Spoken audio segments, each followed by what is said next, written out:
3. Baik, selamat siang Bu Rini dan Bu Intan, serta teman-teman sekalian. Kami dari kelompok 8 akan mempresentasikan hasil diskusi kami yang berjudul Electrowinning tembaga dari elektrolit sulfat dari asam sulfat. Next.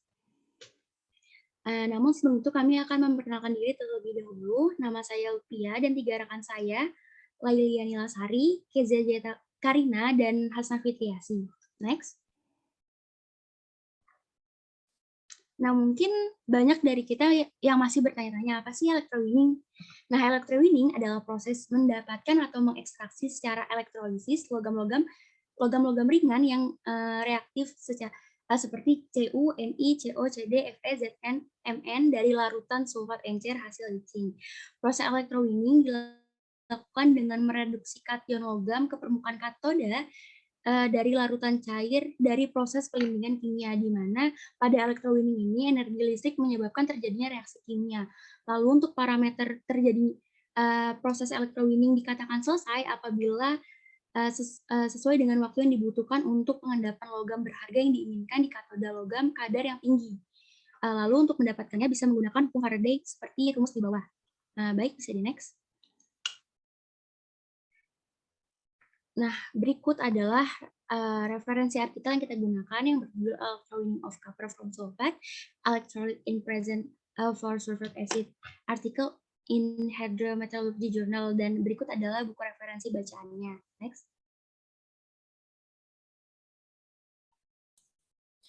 Oke, jadi sebelumnya kita dapat memprediksikan reaksi elektrodeposisi pada electrowinning agar dapat berjalan secara efektif dengan menggunakan diagram Purbe. Nah, berikut adalah diagram Purbe dari logam yang akan kita electrowinning pada percobaan ini, yaitu adalah copper atau tembaga. Tujuan dari elektrodeposisi adalah kita ingin mendapatkan logam yang murni. Maka dari itu, kita dapat lihat pada diagram berikut, di mana daerah Cu yang paling stabil adalah di daerah bawah. Maka dari itu, dan secara potensial sekitar 0 sampai minus 1,8 volt itu adalah potensial yang ideal untuk mendapatkan logam tembaga murni. Lalu untuk elektrolit, kita menginginkan agar ion di dalam elektrolit dapat bergerak secara bebas dan tidak memiliki kecenderungan untuk membentuk presipitat. Maka dari itu dapat kita lihat pada diagram berikut, ion Cu2+ akan bersifat stabil di daerah kiri atas, yaitu pada suasana asam, pada pH sekitar kurang dari 5. Maka dapat disimpulkan kondisi elektrolit yang ideal untuk melakukan elektrodeposisi adalah elektrolit dengan pH asam atau kurang dari 5. Next. Berikut adalah reaksi yang terjadi pada proses electrowinning tembaga. Jadi sebelum kita melakukan proses electrowinning, biji tembaganya sudah dilakukan proses leaching, sehingga nanti terlarut pada elektrolit sehingga terbentuk elektrolit copper atau elektrolit tembaga. Nah, pada percobaan ini nanti ditambahkan sebuah variabel yaitu penambahan SO2. Di sini katoda yang digunakan adalah lembaran stainless steel dan anodanya adalah grafit atau karbon yang bersifat inert. Di sini terdapat skema sederhana dari proses terjadinya electrowinning, yaitu menggunakan elektrolisis. Reaksinya dapat dilihat sebagai berikut, di mana pada anoda atau grafit terjadi oksidasi dari H2O atau air yang menghasilkan ion hidrogen, gas oksigen, dan juga elektron. Elektron ini nanti akan ditangkap oleh ion Cu2+ yang terdapat pada elektrolit dan akan berubah menjadi Cu solid yang terdeposit di katode.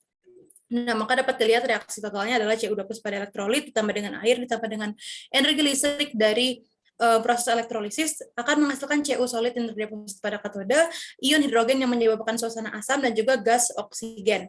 Nah, lalu pada percobaan ini terdapat kondisi pengoperasian sebagai berikut, di mana ukuran katode dan anoda yang digunakan adalah sama, yaitu dengan panjang 8 cm, lebar 5 cm, dan juga tebal 2 mm, jarak katode dan anoda 3 cm, dan dipasang secara face-to-face. Temperaturnya adalah suhu ruangan, yaitu sekitar 30 derajat Celcius dengan fluktuasi 1 derajat.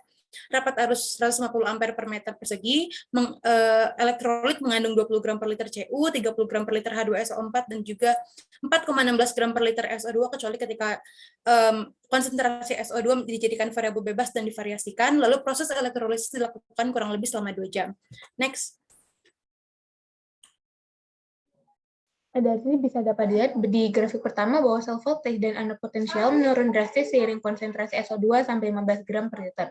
lalu konstan di konsentrasi 15 sampai juga seterusnya. Ini disebabkan SO2 teroksidasi pada potensi yang lebih rendah dibanding oksigen evolution reaction. Data juga didapat bahwa cell voltage naik 0,3 volt dan anode potential naik 0,2 volt.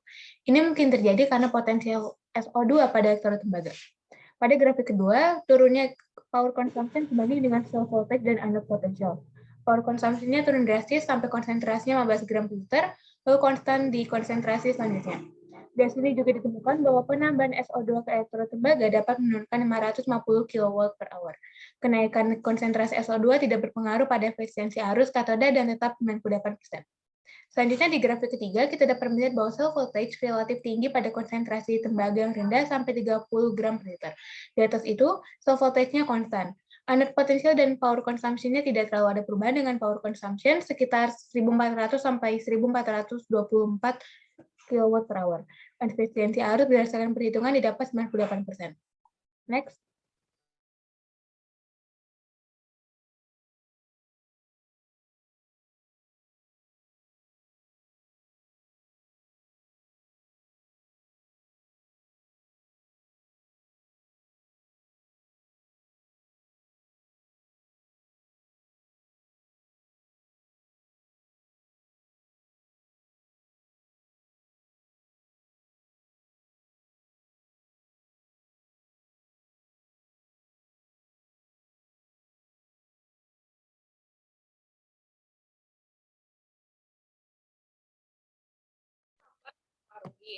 Itu ada temperatur dan densitas arus.